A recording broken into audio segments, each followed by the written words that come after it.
това всичко ми изглежда нормално, то само преди някакво часа имаше десетки села, които пътят беше прекъснат, тези хора нямаха достъп до медицински услуги, нямаха, разбира се, доставки. Сега трябва да видим какво видя нашата камера от някои от най-критичните точки на България.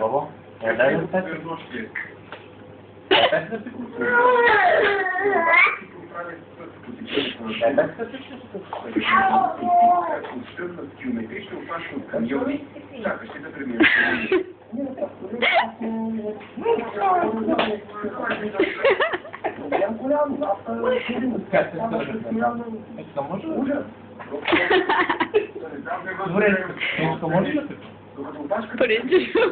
Ставаше все по-голяма,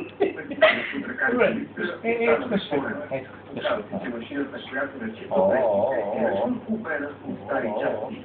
Тази машина не ти ли съм се правил? Защо се няма да ти? Няма друга да бъда тежка машина правила. Пъй не между тук карай си ликтер за около 50 км. А размера на текстите за всичко тази тежка е... Много е сладък.